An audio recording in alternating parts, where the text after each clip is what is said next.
Tout d'abord, bonjour, merci d'être là. J'espère que vous avez passé une bonne journée et que vous avez eu plein de projets super intéressants. Et que du coup, maintenant, ça va être à moi de vous présenter le mien. Donc on va commencer par me présenter, puisqu'en fait, moi je suis Nolwenn Harel, j'ai 23 ans et ça va faire 6 ans que je suis à Strat. Je suis allée à Strat juste après mon bac en fait. Ça a été un peu un coup de cœur parce que je cherchais quelque chose où je pouvais faire un peu de l'artistique tout en faisant de l'utile. Et j'ai visité des écoles de design. Strat, ça a été la deuxième école que j'ai visitée. J'ai pas visité plus. C'est-à-dire que vraiment, je suis partie sur Strat et je suis très contente d'être arrivée ici. J'ai appris énormément. Et depuis toujours, j'avais un peu ce truc de... j'avais envie de faire rêver les gens dans leur quotidien. Et puis je me suis dit, au final, pourquoi dans le design, je pourrais pas le faire? Du coup, c'est aussi ça qui m'a amenée à faire mon mémoire qui est donc sur le rêve et qui avec la question, est-il raisonnable de rêver? Ce mémoire, il n'a pas été simple du tout, vous pouvez l'imaginer, mais j'ai quand même appris énormément de choses, notamment que le rêve est indispensable au développement personnel, qu'un rêve peut être évolutif, que les actions que l'on met en place sont souvent plus importantes que la réalisation du rêve en lui-même, et qu'on peut aussi le partager, c'est là qu'il devient même très puissant, et qu'en le partageant, on peut répondre aussi à notre besoin d'appartenance, avec la pyramide de Maslow, mais surtout que c'est définitivement quelque chose qui peut donner du sens à notre vie et qui peut nous donner une direction vers laquelle tendre. En partant de ça, je me suis dit, mais qui sont les humains les plus perdus des humains? C'est pas très compliqué, en fait, c'est les jeunes. Il y a énormément de jeunes qui sont perdus. On reste un peu dans le thème de ce qu'il y avait avant, puisqu'en fait, il y a plein de jeunes qui, notamment, ne savent pas qu'est-ce qu'ils vont faire après, ils se disent, mais qui je suis? Ils sont en pleine période de construction, etc. Et donc, je me suis dit, pourquoi pas se servir de ce rêve pour aider les jeunes à donner du sens à tout ça? Les choses font que quand j'ai fait ce mémoire et que quand j'ai fait cette question, j'allais pas bien, pas très bien du tout, c'était fin 2019. Et je suis arrivée du coup à un moment dans ma vie où j'ai dû faire une année de césure, parce que j'étais arrivée à un moment où psychologiquement, moi, ça n'allait plus du tout. J'avais refoulé beaucoup trop de choses depuis plusieurs années. Et en fait, je me suis dit que dans tous les cas, si j'étais perdue, vouloir aider quelqu'un à se trouver, c'était même pas la peine. Il fallait d'abord que je m'occupe de moi. Strat me l'a permis et je les en remercierai éternellement parce que vraiment, sinon je serais allée droit dans un mur si j'avais continué. Et en fait, cette année-là a été très constructive pour moi et notamment, j'ai réalisé que quand je disais que je voulais aider les jeunes à déceler ce qui les faisait rêver, je vous disais qu'en fait, je voulais les aider à se réaliser en tant qu'individus. Donc, en partant de ça, déjà, j'avais un avantage, c'est que j'étais sur les jeunes. C'est-à-dire que je m'adresse à des jeunes, donc c'est entre 13 et 19 ans, ma cible, elle est là. La question, c'était qu'est-ce qui leur permettait de se réaliser? Et à cette période-là de la vie, on a quand même des grands axes qui se libèrent. On a la réalisation professionnelle, c'est-à-dire je vais faire quoi comme études, c'est quoi mon boulot plus tard, vers où je vais, il faut bien que je fasse quelque chose de ma vie, donc qu'est-ce que je dois faire? Il y a la réalisation identitaire, qui je suis, quel est mon caractère, pourquoi je suis là. Et puis dans cette réalisation identitaire, il y a un truc un peu plus particulier qui ressort pas mal ces derniers temps, qui est la réalisation d'identité de genre, qui est une question qui vraiment ressort de plus en plus, notamment auprès des jeunes, mais qui de manière générale se fait de plus en plus entendre. Vous l'aurez compris, je suis partie sur la réalisation d'identité de genre, qui est une question qui commence à être abordée et qui a encore très peu de choses faites dessus, comparé par exemple à de l'éducation sexuelle, qui elle est vraiment déjà très abordée. Et je vais partir vous faire un petit glossaire, parce que je me suis dit que tout le monde n'avait pas forcément le même niveau de connaissance sur l'identité de genre et ce que ça pouvait représenter et tout ce que ça impliquait. Donc je vais vous faire un petit glossaire, histoire d'être sûr que tout le monde ait les mêmes bases et qu'on me comprenne bien pour la suite de la présentation. Donc l'identité de genre, c'est la façon dont on ressent son genre à l'intérieur. C'est totalement indépendant du sexe qui est assigné à la naissance, qui est du coup aussi le genre qu'on va nous assigner à la naissance, c'est-à-dire le sexe que le médecin aura vu et nous aura examiné avec. On aura également l'expression de genre qui peut être différente de l'identité de genre interne, mais qui généralement est quand même très très liée, c'est-à-dire que si je me sens homme à l'intérieur, je vais essayer de me présenter de manière masculine à l'extérieur parce que c'est comme ça que j'ai envie que les autres me captent. Dans cette idée-là, du coup, le mot cisgenre est très étonnamment très méconnu, alors que c'est la majorité de la population, c'est-à-dire je suis né homme, je me sens homme, je m'exprime en homme d'un point de vue apparence. Ça, c'est ce qu'on appelle un homme cis, et c'est exactement la même chose pour une femme. Je suis née femme, on m'a assigné le jour femme, je me sens femme, je m'exprime en femme, c'est une femme cis. si ça avait voulu passer. Donc voilà, ça c'est les schémas que vous avez du coup pour un homme cis et une femme cis. Une personne trans, elle, va ressentir une dissonance entre le sexe assigné à la naissance et son genre personnel. C'est-à-dire qu'une personne trans, dans tous les cas, va être d'un genre différent du sexe qu'on lui a assigné à la naissance. Donc une femme trans, par exemple, c'est quelqu'un qui est né homme, mais qui est de genre féminin, et qui s'exprime de manière féminine. A l'inverse, un homme trans, c'est quelqu'un qui est né avec le sexe féminin, mais qui se sent homme et qui va s'exprimer de manière homme. Une personne non-binaire, elle, va se sentir soit les deux genres à la fois, soit de manière gender fluide, un peu homme un jour, un peu femme un autre jour, soit carrément autre chose, c'est-à-dire elle peut totalement sortir de la binarité de base que l'on a dans le genre. La dysphorie de genre, c'est une chose que moi j'ai pu côtoyer, puisque j'ai évidemment fait des interviews pour vous amener tout ce que je suis en train de vous amener. C'est quand il y a une vraie dissonance entre notre apparence extérieure et le genre dont on se sent vraiment à l'intérieur. Donc il y aura aussi une dissonance avec le sexe assigné à la naissance. Et ça va créer vraiment un malaise si fort que j'ai eu des témoignages où on m'a dit les jours où je me sentais mal, donc là c'était envers un homme trans qui m'a raconté cette histoire, il m'a dit il y avait des jours j'avais envie de me couper les seins au ciseau. Ça donne une idée du malaise que ça peut représenter. Et vraiment, pareil pour des femmes trans, parfois ils avaient envie de se couper le sexe parce que ça les dérangeait vraiment. C'est vraiment un malaise qui peut exister mais dès l'adolescence et même parfois dès l'enfance et qui va se ressentir très très fort chez les jeunes.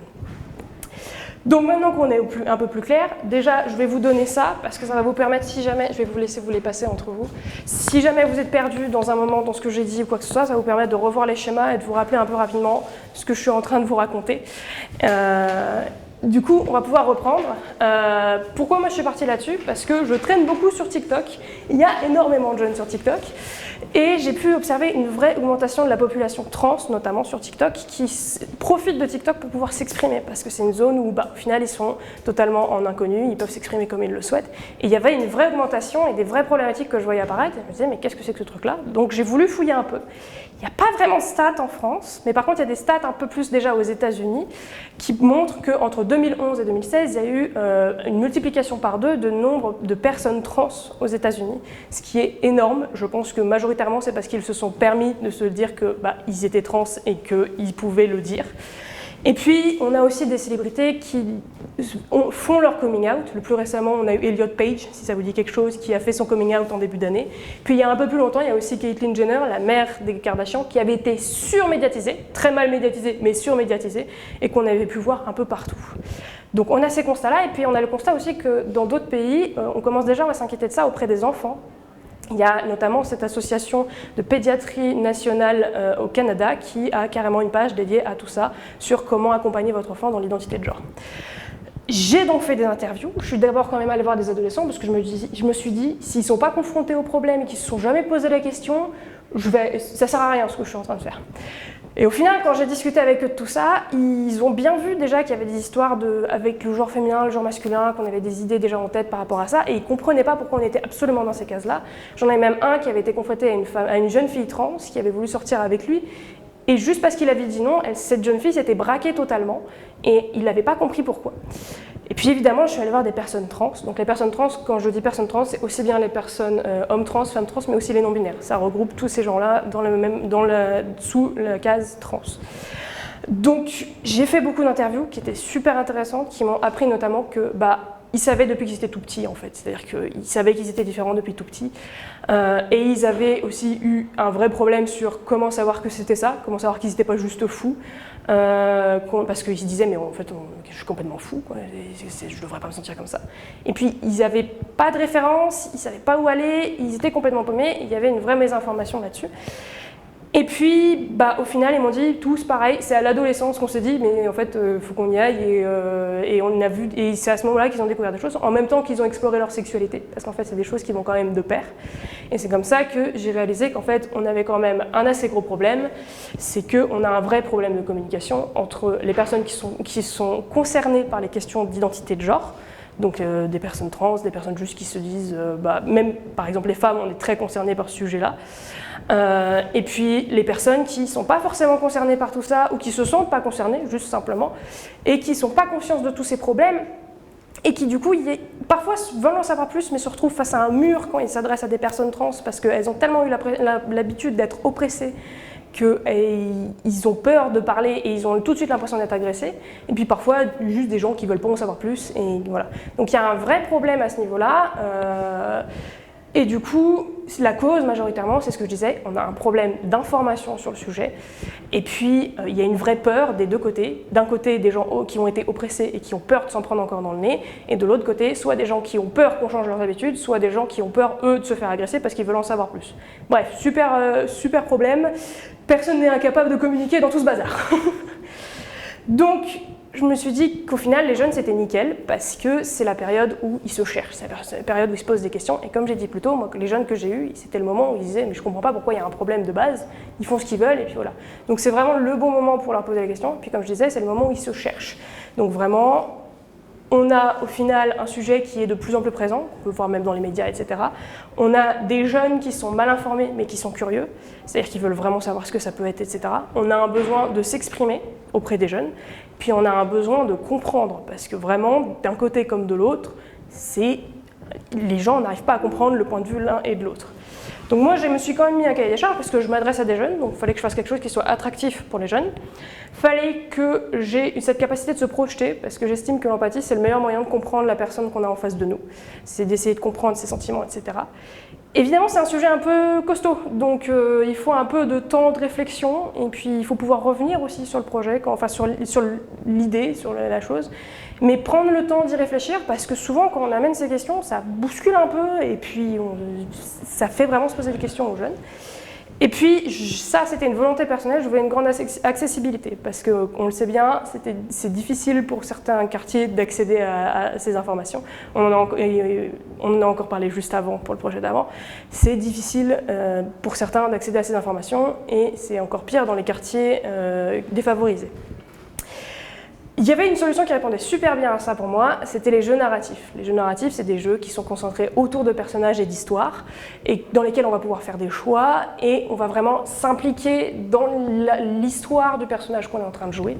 Et ça répondait super bien à ça, parce que c'est pas non plus des jeux où on doit faire la course pour le finir, parce qu'il faut le finir avant tout le monde, etc. Non, c'est des jeux où on prend le temps, et parfois ça peut nous secouer, et on prend une petite pause, et puis on va revenir une semaine plus tard dessus, parce que voilà, ça nous intéressait. Donc c'est comme ça qu'est m'est venue l'idée de projet, qui est du coup un jeu narratif de sensibilisation autour de l'identité de genre, notamment qui s'adresse en un premier temps à des jeunes concernés par des questions d'identité de genre. Et c'est comme ça qu'est né Heidi. Sauf que Heidi, c'est pas moi qui vais vous le présenter immédiatement, c'est mon petit camarade là.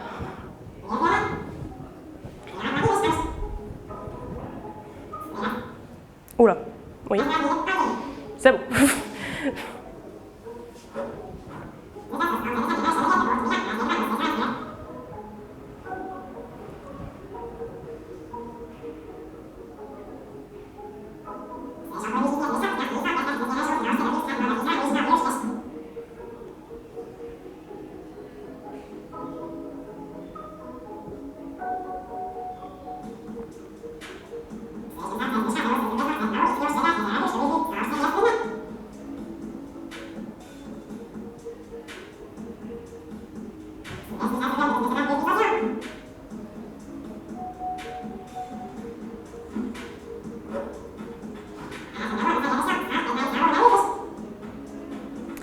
Voilà, merci Guide. Moi, je vais reprendre du coup cette petite présentation. Hop.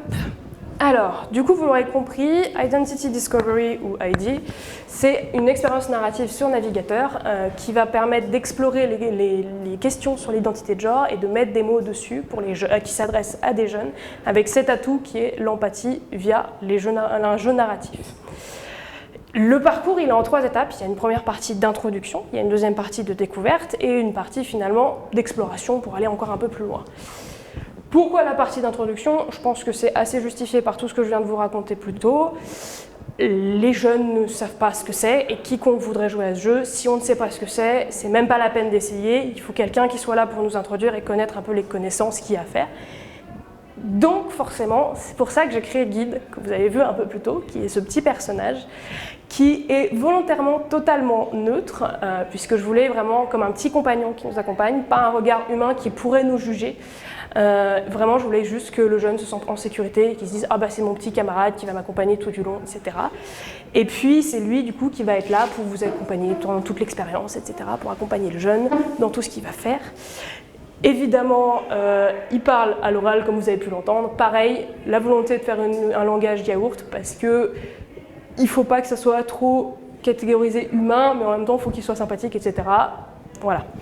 Donc on va retrouver notre utilisatrice que vous voyez déjà sur la fiche depuis un petit moment, qui sort des cours et puis qui, à un arrêt de bus, a entendu parler des questions d'identité de genre en cours, parce qu'en fait, on commence à en discuter dans les cours de physique-chimie et de SVT. Et du coup, tombe sur ce site et puis elle est accueillie par Guide, qui va évidemment lui présenter l'expérience, va se présenter lui en tant qu'individu, et puis va lui faire tout le cours que je viens de vous faire en tout début de présentation, parce que comme je le disais, il faut vraiment éduquer la personne avant de la lancer dans cette expérience. C'est aussi lui qui va l'introduire au cœur de l'expérience, qui est la partie découvrir, et qui est le jeu narratif. Un jeu narratif, c'est quoi pour ceux qui ne sauraient pas trop? Un jeu narratif, c'est une histoire qui, du coup, comme je le disais plus tôt, est concentrée sur c'est un jeu qui est concentré sur son histoire et ses personnages. C'est une histoire surtout où il y aura des choix à faire qui vont influencer vraiment le cours de l'histoire et les actions de vos personnages et qui vont pouvoir vous amener à différentes fins. Donc vous avez vraiment toute une possibilité d'explorer, etc. Et puis évidemment, si vous vous impliquez dans les actions de votre personnage, vous allez ressentir de l'empathie, vous allez avoir envie de le voir réussir, vous allez avoir envie vraiment que tout se passe bien pour lui. Donc vraiment, c'était pour moi, encore une fois, le médium parfait pour pouvoir exprimer ce genre de choses comme l'identité de genre, etc. Et du coup, vous imaginez bien que j'ai dû créer des histoires. Ça a été compliqué, vraiment, parce qu'il y avait un besoin vraiment d'équilibrer ces histoires. C'est-à-dire qu'il fallait quand même faire des histoires réalistes et attachantes, donc en m'inspirant de mes interviews, mais il fallait aussi des histoires autant du point de vue d'un jeune qui se pose des questions sur l'identité de genre, mais aussi d'un point de vue, par exemple, de ses amis, des adultes autour de lui, qui peuvent se dire « mais qu'est-ce qui se passe?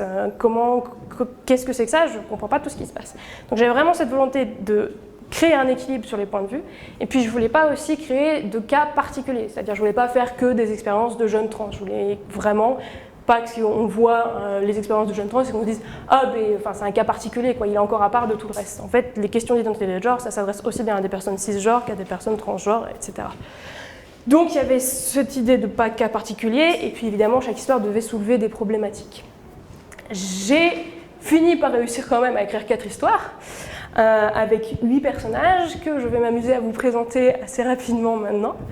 Alors, on va commencer avec Jess et Franck. Donc, Jess est une enfant non-binaire et son père, c'est Franck. Et puis un jour, Franck, il rentre du boulot, puis il trouve une lettre sur la table et en fait, c'est Jess qui lui annonce qu'elle se sent non-binaire. Et il s'inquiète un peu de tout ça quand même parce que c'est quelque chose de nouveau qu'il ne connaît pas. Et du coup, il va y avoir toute une discussion entre les deux. Il va y avoir ces questions de « mais t'as une apparence féminine, t'es sûr que tu te sens non-binaire ?» Enfin, ça me paraît quand même étrange, alors que les deux choses peuvent être totalement détachées. Il va y avoir la peur de Franck d'avoir été un mauvais parent parce qu'il est parent célibataire et qu'il a peur d'avoir failli à son devoir d'éduquer son enfant et que son enfant se sente bien. Tous ces questionnements qui peuvent arriver pour des personnes non-binaires. Et sur cette histoire, on est donc sur le point de vue de Franck. La deuxième histoire, c'est Max et Sarah. Alors Max, c'est un garçon trans, et sa meilleure amie, c'est Sarah. Il n'a pas encore fait son coming out auprès de sa famille, et il va le faire ce soir parce que sa meilleure amie est là pour le dîner. Mais ça le stresse quand même un peu parce que c'est une sacrée chose à annoncer à sa famille et du coup il est stressé, il ne sait pas trop s'il va l'annoncer à toute sa famille parce que ça demande quand même un peu de courage d'annoncer tout ça à sa famille. Peut-être qu'il va l'annoncer qu'à son beau-père, peut-être que c'est pas une bonne idée, il ne va pas l'annoncer du tout. Bref, heureusement il a Sarah avec lui et qui va l'accompagner pendant tout le long et qui va essayer de l'aider, etc. Et donc évidemment on va voir toutes les problématiques que ça pose du point de vue de Max. Et on est sur le point de vue de Max.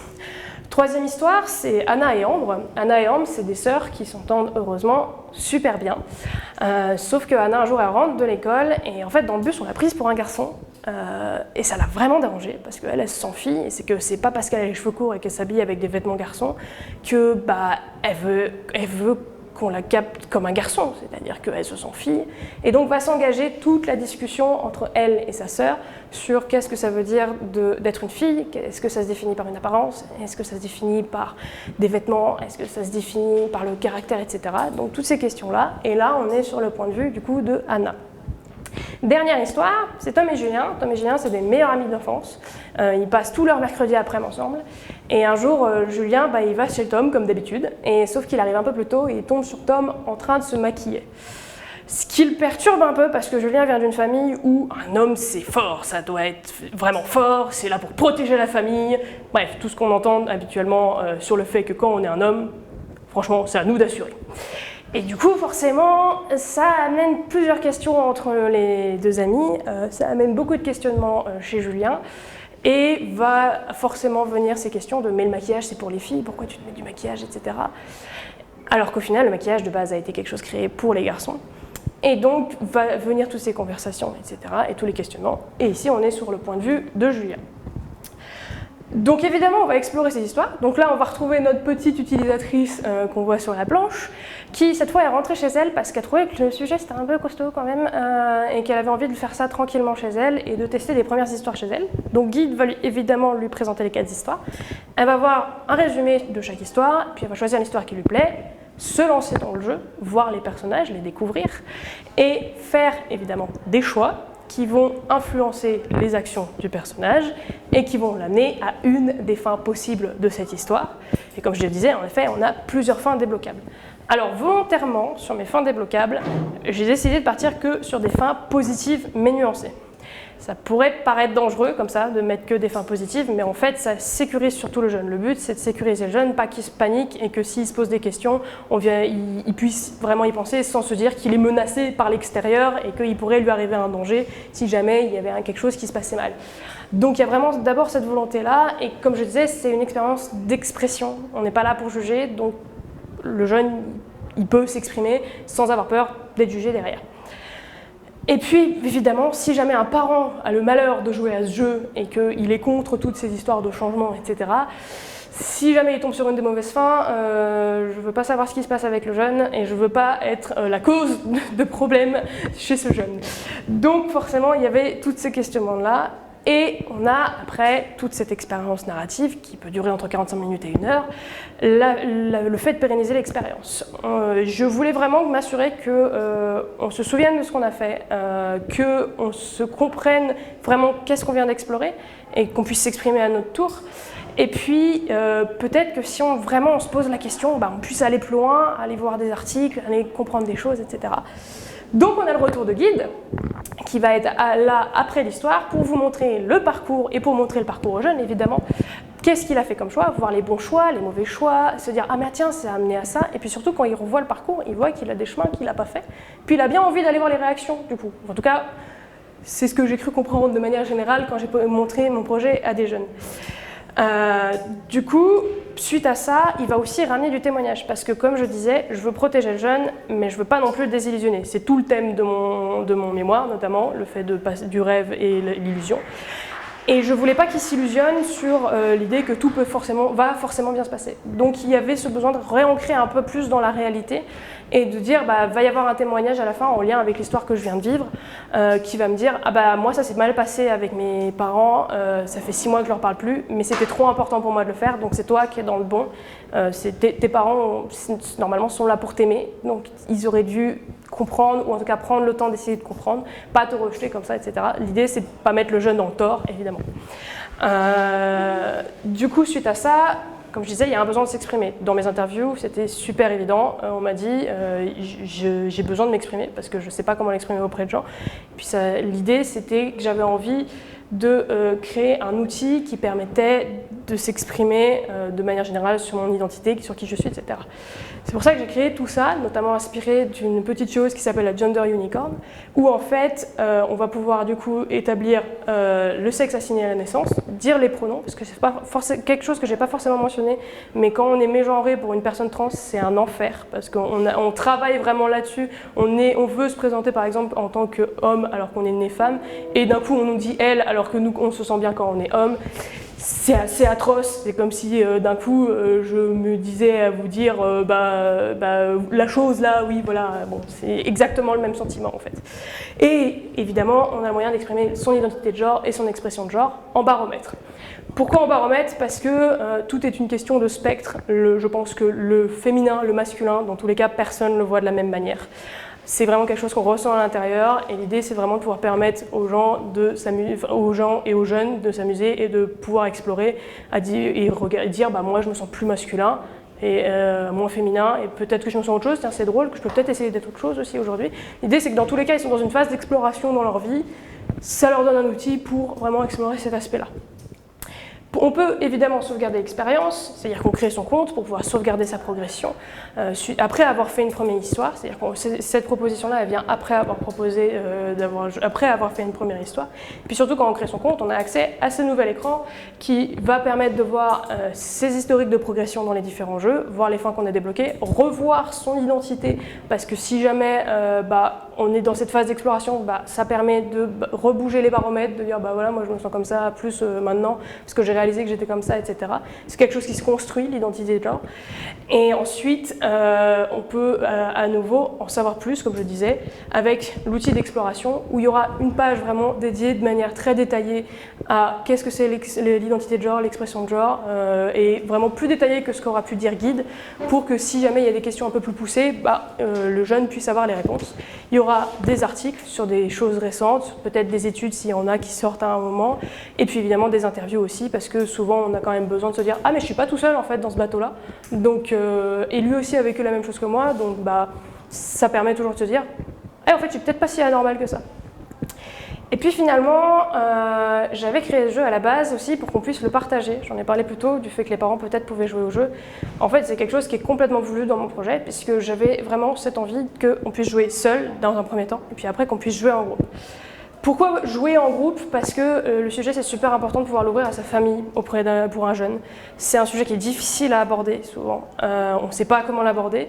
Et ça peut être une manière plus aisée de venir jouer avec sa famille. Chacun prend son téléphone, chacun fait ses choix de son côté, mais c'est des pourcentages où ils vont être tous connectés au même jeu et au même serveur. Et ils vont pouvoir faire les choix ensemble, en fait. Et vraiment, chacun va pouvoir expérimenter. Et puis, l'avantage, c'est que du coup, on peut l'ouvrir à ses amis et à la famille. Ça ouvre aussi la porte à l'éducation, parce que comme c'est des histoires entre 45 minutes et 1 heure et que le sujet de l'identité de genre commence à être abordé en cours, ça peut totalement se retrouver comme un outil au niveau de l'éducation, où les profs vont pouvoir parcourir ces histoires-là avec leurs jeunes pour que ça soit de manière beaucoup plus intuitive et beaucoup plus simple de comprendre c'est quoi être cisgenre, c'est quoi être transgenre, c'est quoi l'expression de genre, etc. Évidemment, ça peut aussi ouvrir la porte à des youtubeurs et des streamers qui eux aussi ont une communauté qui est extrêmement jeune et qui du coup peuvent s'amuser à faire les histoires avec leur communauté et pouvoir répandre encore plus le knowledge, la connaissance de ce qu'est l'identité de genre. Donc en somme, qu'est-ce que l'expérience propose? Ça va proposer à tout moment, un jeune peut se poser la question, c'est quoi l'identité de genre? Parce que on va forcément parler de genre à un moment dans la vie d'un jeune. Et puis, il va explorer les histoires, pouvoir se poser des questions, peut-être pas jouer tout d'un coup, peut-être reprendre un peu de temps, peut-être rejouer les histoires parce qu'il avait envie de savoir un peu plus les informations. Et puis une fois qu'il est à l'aise et qu'il aura bien exploré tout, il va pouvoir le réouvrir après le sujet autour de lui. Et peut-être que ses amis auront envie aussi d'essayer le jeu, peut-être que sa famille va explorer le jeu aussi de son côté parce qu'ils auront envie de voir le point de vue de Franck dont j'ai parlé au début pour vraiment en apprendre plus. Donc les bénéfices, c'est un outil d'exploration sur l'identité de genre pour en apprendre plus. On a vraiment une meilleure compréhension de l'identité de genre grâce à ça. On a un moyen de s'exprimer pour soi et auprès des autres, notamment avec les baromètres. L'idée c'est que les baromètres, si un jour on veut les montrer, on les montre à quelqu'un et il va comprendre ce que ça veut dire. Et puis, si ça veut bien revenir, parce qu'elle est partie en arrière, voilà. Non, c'est toujours pas ça, excusez-moi. Ma souris est devenue folle. Et puis, tout simplement, on a un nouveau jeu narratif sympa auquel jouer et auquel les jeunes peuvent aller de temps en temps dessus. Et juste tranquillement jouer. Voilà, merci de m'avoir écouté. Merci. Souris folle. Voilà. Et bravo, vous avez encore une minute. Voilà, donc on va pouvoir passer aux questions. Donc on a dit qu'on démarrait dans ce sens-là. Je vais juste vous remettre ça pour votre... tout le monde sait s'exprimer. Voilà. Bon, après, c'est de commencer, on peut faire n'importe quoi. Enfin, je pense pas avoir de question, dans le sens où c'est un sujet que je trouve très bien traité par rapport à tout le jeu et tout. J'ai peut-être des questions qui seraient autour de l'adoption par rapport à certains profils, mais c'est des choses qu'il faut tester en fait. Oui. De toute manière, à ce stade de maturité, je pense qu'il n'y a plus qu'un test à faire en vie réelle pour voir à quel point ça peut être adopté. Juste une question de curiosité totale. Ubisoft et Santé publique France, c'est des gens qui sont embarqués? Non, alors je les ai mis pour crédibiliser le projet en disant que d'un point de vue financement, justement, j'avais fait une slide en plus en me disant que si vous me posiez une question, c'était là. En fait, l'idée, c'est que si je voulais le faire financer, soit je m'adresse notamment à Santé publique France, puisque là, on s'adresse à la santé psychique des jeunes et psychologique des jeunes, parce que c'est un vrai sujet qu'il y a en ce moment. Et puis Ubisoft, c'est dans l'idée que je peux aussi essayer d'aller voir des boîtes de jeux vidéo qui est connue et qui peut-être seront intéressées par le sujet, ou encore les boîtes de jeux comme les jeux narratifs que j'ai montrés un peu plus tôt. Donc vraiment. Pas qu'ils sont intéressés, surtout maintenant en fait. Ouais. Je sais pas si tu es au courant de l'histoire d'Ubisoft en interne. Non, pas du tout. Une grosse crise de harcèlement pour le harcèlement sexuel avec des énormes têtes qui sont tombées. Oh là, d'accord. Ils sont restructurés et ils deviennent très très proactifs sur ce domaine-là justement. D'accord, donc ça ferait ton vœu pile au... Et puis après, j'avais parlé de la possibilité de crowdfunding parce que voilà, si jamais, notamment moi j'ai pu représenter mon projet il y a pas très longtemps aux différentes personnes que j'ai interviewées au tout début du projet et qui m'ont vraiment donné toutes mes lignes de direction pour où aller avec ce projet. Et qui m'ont dit, sincèrement, j'aurais été adolescent et j'aurais eu ça, j'y aurais joué parce que ça m'aurait permis de comprendre ce que ça voulait dire. Quoi. En fait, c'est profond parce que d'un point de vue personnel, j'ai aidé une boîte qui avait pour but de faire une communauté de drag queen en fait. D'accord. De côté, donc tout ce qui est transgenre, etc., c'est des choses qui étaient assez évoluées. Et la problématique, on est tombé exactement sur celle-là en fait, pour faire la communauté, c'est que les personnes avaient du mal à s'identifier et avaient du mal à savoir s'ils étaient en besoin d'aller sur ce genre de plateforme. Et donc il y avait clairement une thématique d'éculturation qui était là, qui nous manquait en fait. On n'a pas vraiment réussi à mettre en place. Pour autant, on avait déjà des partenariats avec des lauréats qui veulent absolument propulser ce genre d'environnement pour essayer de débloquer des situations. Et donc je pense que c'est quelque chose qui est vraiment très utile au-delà de... Enfin, c'est très utile, c'est très implémentable en tout cas sur des environnements. Donc, félicitations pour ça. Merci beaucoup. Et voilà, d'un point de vue de démarche de design, je pense que tout est là en fait. Ok, merci beaucoup. Je pense en tout cas. Bravo. Merci. Ouais, enfin, je suis assez bluffée par la démarche, par ta justesse. Peut-être l'une des meilleures performances orales de toutes les présentations qu'on a eues. Alors, tu as une facilité, je pense, qui est agréable nous en tant que spectateur, que jury, mais qui, à mon avis, peut aussi te servir si tu as envie de pousser un peu ton projet. Et franchement, moi je t'encourage à aller là-dedans, pas t'arrêter au moment du diplôme, parce que, à mon avis, c'est une vraie question aussi dans les jeux vidéo. Je sais pas, c'est une culture un peu gaming. Si. À mon avis, c'est pas ça, je pense. Oui. Mais du coup, je pense que c'est.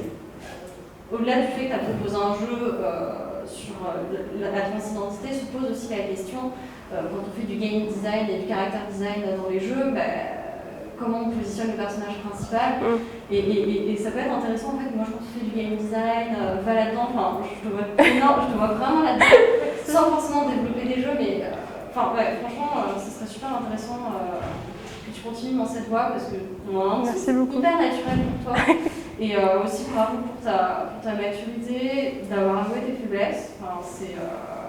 Je pense que c'est pas facile et au final c'est aussi une forme de courage qui est tout à fait louable et qui au final sert aussi beaucoup. Cette mise en perspective que tu nous as faite a aussi permis d'embarquer et de rentrer dans ton histoire. Et bravo vraiment merci pour la démarche. J'aime beaucoup tes illustrations. J'ai beaucoup aussi aimé le détail que tu as apporté à ton petit guide. Que tu es pensé aussi à ce genre de choses. C'est pour ça que je me dis en fait le game design, j'ai l'impression que c'est quand même quelque chose qui semble être bien fait pour toi parce que tu es allé dans ce genre de détails, dans la voix, dans la narration, et et c'est ça qui est bien aussi, c'est que tu n'es pas resté en surface, et c'est un travail vraiment très complet. Excusez-moi. Hop là. Voilà. C'était une veille. Merci beaucoup, en tout cas. Alors moi, je souscris tout à fait à ce qui a été dit auparavant. Je pense qu'il y a aussi un aspect international à prendre. Ouais. Parce qu'en Inde, notamment en Chine, où la parole est complètement bloquée, aussi bien de manière individuelle que de la manière des préjugés collectifs. Je pense que ça serait pas mal d'avoir une déclinaison internationale.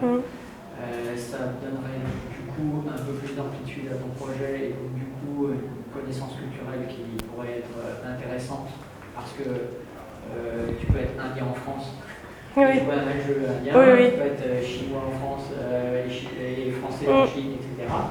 Comme le monde aujourd'hui est complètement perméable, ça peut aussi ouvrir des idées à d'autres pays sur la démarche dans d'autres pays aussi, notamment les Nordiques sont très avancés là-dessus. Oui, et puis même au Canada, par exemple, comme je disais, ils sont à des années-lumière de nous.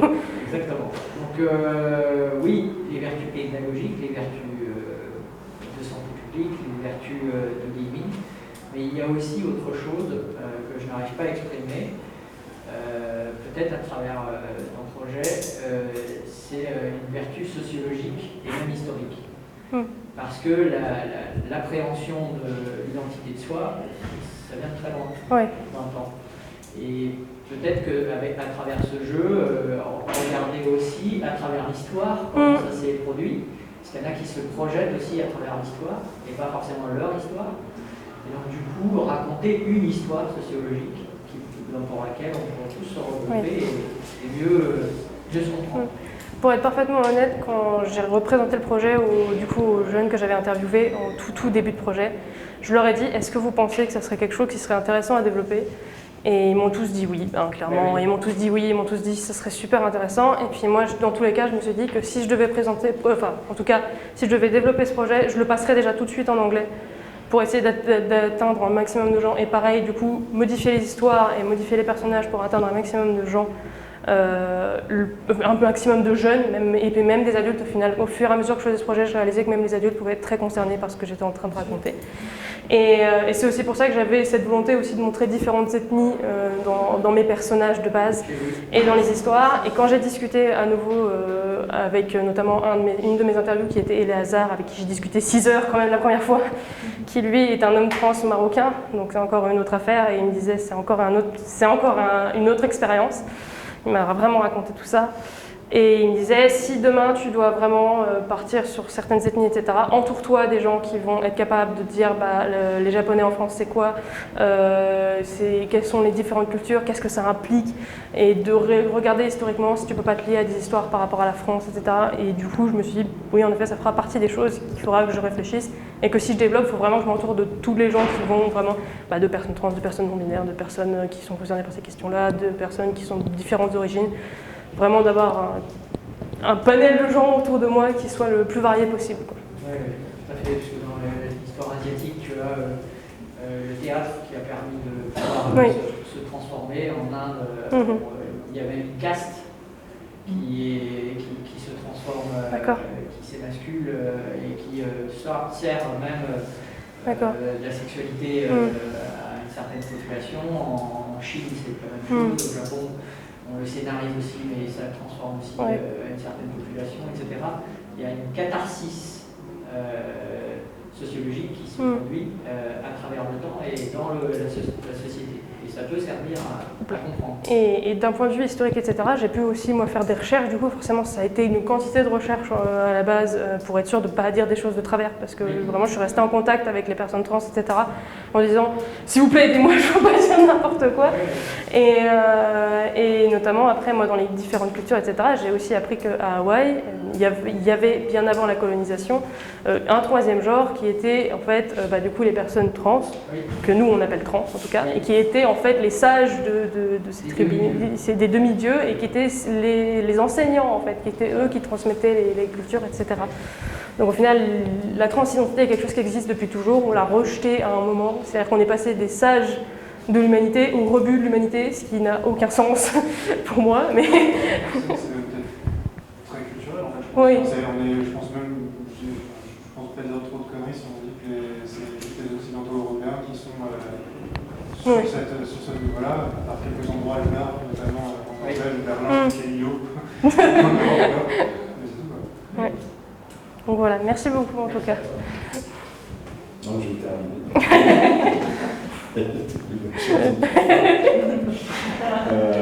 Bravo.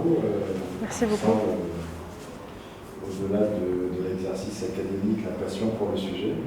Merci. Totale immersion, totale osmose avec à la fois la logique de pensée et puis le résultat. Une projection forte, j'imagine, pour écrire des histoires. Quelqu'un qui va avoir bien compris le sujet et puis capable de le scénariser, c'est un vrai travail. Question transitoire avant de terminer. Oui. Vous appuyez sur un panel de combien de personnes trans pour aboutir à ce résultat? Là, je suis sur 3 personnes, plus des témoignages que j'ai pu observer. Notamment, il y a une chanteuse sur YouTube qui a fait tout un témoignage de sa transition. Je n'ai plus son nouveau nom parce qu'elle a changé de nom récemment, mais avant c'était Miss Yeye, qui a vraiment fait tout un témoignage où elle s'est livrée à cœur ouvert. Et puis malgré tout, c'est assez impressionnant à quel point TikTok m'a éduquée là-dessus, notamment auprès des jeunes, parce qu'en fait, comme ils estiment que c'est leur espace d'expression vraiment et qu'ils peuvent se lâcher sur cette plateforme-là, j'ai jamais vu autant de jeunes s'exprimer sur ce sujet-là qu'à cet endroit-là. Ça a été une des façons les plus faciles. Et puis moi, j'ai un avantage qui fait que je suis dans le monde du cosplay, si ça vous dit quelque chose. Et il y a beaucoup de personnes trans dans le monde du cosplay. Et au final, j'avais beaucoup d'amis autour de moi qui avaient des contacts, etc.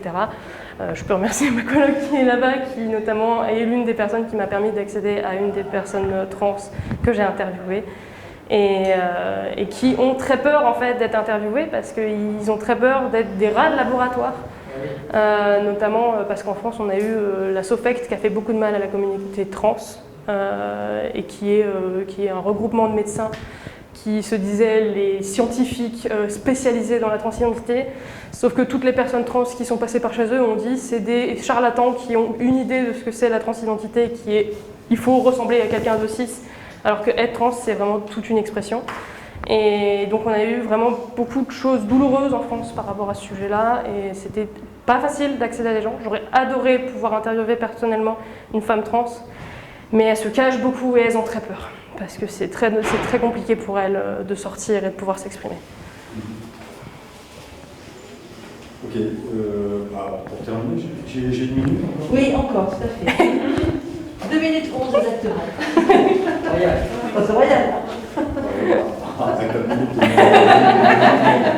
C'est bon. Ça va être 30 secondes, c'est plus non, je suis pas pour terminer. J'enlève rien. Ce que je dis, je pense que vous êtes à une phase de design que j'appellerais inductive. C'est-à-dire, je fais la différence entre ce qui est inductif et déductif. Ouais. Typiquement, je pense que sur un sujet comme ça, évidemment complexe, même si l'association que vous avez citée de médecins n'est probablement pas la bonne, mais on sait qu'il peut y avoir beaucoup d'habillage, de final, pour ces sujets un vrai problème. Si vous continuez évidemment ce sujet-là, on est presque, par une analogie sur votre sujet, on est presque sur ce qu'on pourrait appeler un dispositif médical. Oui. Non, parce que vous avez Je comprends. c'est le truc. Je veux dire, en même temps, les cibles que vous avez derrière ça, ce sont des gens, par définition, qui sont pour le moment indéterminés. Mais sur lesquels vous les questionnez sur la logique de détermination et potentiellement de se découvrir par soi-même de manière guidée. C'est bien ça. Oui. Donc, quelque part, on touche, le design touche à quelque chose, je considère comme de l'intime. Tout en étant sociétalement, voire médicalement, très impactant. Et je trouve que ce côté-là, c'est pour ça que je parle, vous êtes sur une induction, c'est-à-dire vous partez d'une idée, par exemple la scénarisation par le jeu interactif. Sur le papier, c'est pas une hypothèse très bien. Est-ce qu'elle permet de vraiment aborder l'ensemble des facettes qui vraiment avoir un outil qui permet, avec le moins d'ambiguïté possible, d'aider? Oui. Peut-être aussi une question d'écologie à se poser derrière sur une partie que j'appelle plus déductive. Donc, Pour moi, ça ouvrirait le champ à ouvrir notamment à plus de représentants en France, plus en situation derrière la validation de scénario. Et peut-être avoir, mais d'ailleurs vous dites, quand vous mettez le logo prévention France, ça va, c'est la santé mentale. Vous avez déjà cette idée que quelque part vous attaquez quelque chose qui touche, médical, peut-être pas le mot, mais en tous les cas à une santé en tout cas. Derrière, on voit bien, vous l'avez écrit, sur ce que vous appelez, je ne sais pas le terme, mais ce qu'on va appris, les dysphories. Oui. On est quand même sur des troubles qu'on pourrait apparenter à un trouble psychologique, à minima, peut-être psychiatrique, je ne sais pas, je passe à chaque. On n'est pas sur du psychiatrique, mais pour sûr, on est sur au moins du psychologique, parce qu'en fait, c'est pas le fait qu'ils se sentent d'un genre différent qui les rend mal, c'est leur corps, en fait. À ce niveau-là, on arrive à un moment où c'est le corps qui correspond plus, en fait. Est-ce que le corps a une origine ou est-ce qu'il y a la conséquence? Oui, ça, il y a tout un autre sujet à aller là-dedans. Est-ce que le fait de vouloir se castrer, c'est une conséquence du mal-vivre interne? C'est ça le phénomène? Sachant, pour la majorité des jeunes que j'ai interviewés, ils m'ont dit, on savait à 5-6 ans que c'était déjà la chose. Il y a un super documentaire qui est sorti sur Netflix, vraiment, qui est un documentaire français. Je crois quand même savoir, sur la vie, quand j'étais jeune, à ma période d'éducation sexuelle, que, aussi bien les garçons que les filles, moi j'avais retenu surtout les garçons, en réalité, que jusqu'à l'âge de 8 ans, à l'époque, on était de toute façon indéterminés sexuellement. Et il y en a qui arrivent à le déterminer. Biologiquement, oui. c'est pas une question de tout le monde. Et en fait, serait indéterminé sexuellement jusqu'à l'âge de 8 ans. C'est ça. Et en fait, ce qui fait vraiment la différence, c'est notamment dans les différentes interviews que j'ai pu faire, on m'a dit, mais en fait, on peut aussi entamer une transition avant la puberté. Ça fait même beaucoup moins douloureux. C'est quand même aussi beaucoup moins douloureux d'un point de vue hormonal, etc. Et les traitements sont beaucoup moins lourds. Et en plus, quand généralement l'excuse c'est « Ah mais après, s'ils sont plus d'accord, ils pourront pas faire demi-tour », c'est totalement faux parce qu'en fait on peut totalement arrêter le traitement et en fait ça va reprendre le dessus et on peut… voilà, il n'y a pas de gros danger et notamment quand on parle des traitements hormonaux, on dit que c'est dangereux pour les jeunes et qu'on ne sait pas forcément ce qui se passe, sauf que c'est aussi, on s'en sert aussi de ces traitements pour des gens qui ont des déficiences hormonales, etc., qui au final, eux, sont cisgenres et on ne dit pas qu'il y a des problèmes.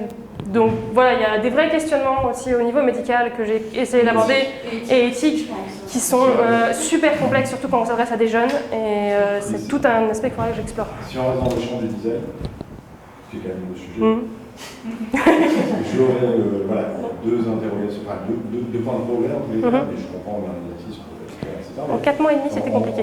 Non, je suis mais je pense qu'aller plus loin, vers Disney, vers Ubisoft, etc., je pense qu'à un moment donné, la question de l'écologie de votre panel va se poser, parce que 3, c'est représentatif. Moi, je ne le pense pas. C'est vrai qu'il faudrait pousser un peu plus loin l'induction du panel. Et quelque part, je pense qu'il y a une analogie à faire. Je ne sais pas bien à quel niveau ni de quelle ampleur entre ce produit et un dispositif médical. Oui, je suis complètement d'accord. Il est par un tas d'exigences. Je suis complètement d'accord. Il suffit de regarder ce qu'est un dispositif médical et de regarder par rapport à ses fonctionnalités génériques. Est-ce que vous en embarquez un certain nombre? Moi, je pense que oui, effectivement. Et du coup, ça va se poser à un moment donné dans le design pour que ce produit-là soit reconnu comme ayant une aptitude. Et donc, du coup, il faut qu'il remplisse une certaine d'exigences, puisque vous êtes quand même très proche de la il y a une vraie limite. Santé, psychologique, je ne sais pas comment on fait ça. On est à une vraie limite. Il y a de ça dedans, et ça questionne le design de votre sujet. Et peut-être dernière information, on a parlé de… je vais être plus court. Un ami a fait à peu près le même type d'application, mais sur d'autres problématiques de pathologie, en l'occurrence l'autisme.